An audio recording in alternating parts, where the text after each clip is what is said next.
राकेश टिकैत पर स्याही तो बेंगलुरु में फेंकी, लेकिन उसका असर आज हरियाणा के किसानों में भी देखने को मिला। किसान गुस्से में थे और ऐसे में वह सड़कों पर उतरे। लेकिन यमुनानगर में किसानों को दो दो तरफ का रोष था। एक तो राकेश टिकैत पर हमला, स्याही फेंकना, तो वहीं दूसरी तरफ जिला के गांव सरावा में एक स्लाटर हाउस खोलना। दोनों ही मामलों के विरोध में किसान सड़कों पर उतरे और जिला उपायुक्त को ज्ञापन देने लघु सचिवालय में पहुंचे। हालांकि किसानों को देख पहले से ही वहां पुलिस का पुख्ता बंदोबस्त था, लेकिन प्रशासन के अधिकारी मौके पर मौजूद नहीं थे। ऐसे में किसान लघु सचिवालय में बैठकर ही प्रशासन के खिलाफ जमकर नारेबाजी करने लग गए। हालांकि प्रशासन अधिकारी मौके पर ज्ञापन लेने तो आए, लेकिन किसानों ने दो टूक कह दी कि वह अपना ज्ञापन जिला उपायुक्त को ही देंगे। तस्वीरों में आप देख सकते हैं कि एसडीएम ज्ञापन लेने को तो पहुंचे थे, लेकिन किसानों ने उन्हें ज्ञापन देने से मना कर दिया। ऐसे में इन्होंने कहा कि अगर जिला उपायुक्त ज्ञापन लेने नहीं आते तो यह रोड को जाम कर देंगे। किसान सचिवालय से उठे और जैसे ही सचिवालय के बाहर तक पहुंचे, उससे पहले ही डीएसपी प्रमोद ने इन्हें रोक लिया और कहा कि जिला उपायुक्त आने ही वाले हैं। ऐसे में किसान लघु सचिवालय के गेट पर ही बैठ गए। एक तरफ गर्मी काफी थी तो दूसरी तरफ किसानों का गुस्सा। दोनों के ही चलते किसानों का गुस्सा बार बार फूट रहा था। किसान सचिवालय में कुछ देर बैठे और फिर चल दिए सड़क पर।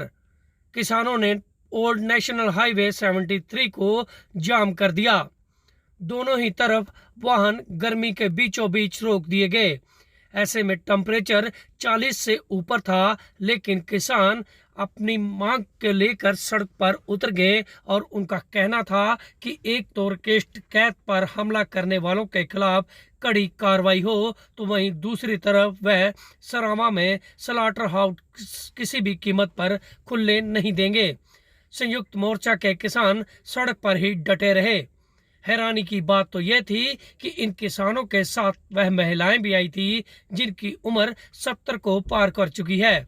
ऐसे में किसान काफी देर तक डटे रहे, जिसके बाद जिला उपायुक्त को इनके बीच पहुंचना पड़ा।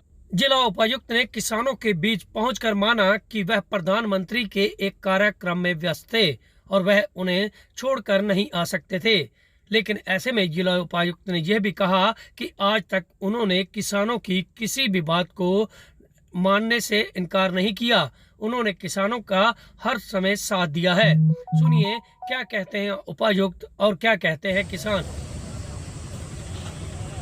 एक जो कार्यक्रम अभी चल रहा था, सरकारी कार्यक्रम था, और वो अपने आदरणीय प्रधानमंत्री जी कार्यक्रम, तो उसमें मैं बीच मोड़ के नहीं आ सकता, आप भी समझते हो, है ना जी।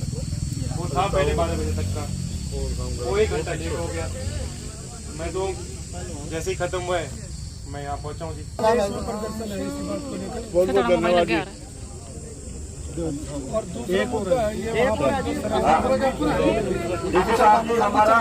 पीछे नहीं हो जा, आपने कानून से दबाया, उसको भी दबा दो सरावे से जी, आपकी मेहरबानी। बोल के बिल्कुल साथ और वही जिला जी, वही लोग सीनियर स्कूल 500 मीटर की दूरी पे है, गवर्नमेंट सीनियर सिटी स्कूल है जी। तो बच्चे क्या वहाँ, हमारी मांग तो सिर्फ ज्ञापन देने की थी, कोई हमारी ऐसी डिमांड नहीं थी कि आज ही पूरी की जाए। भी अधिकारी ने आज ही इसको पूरा करना है।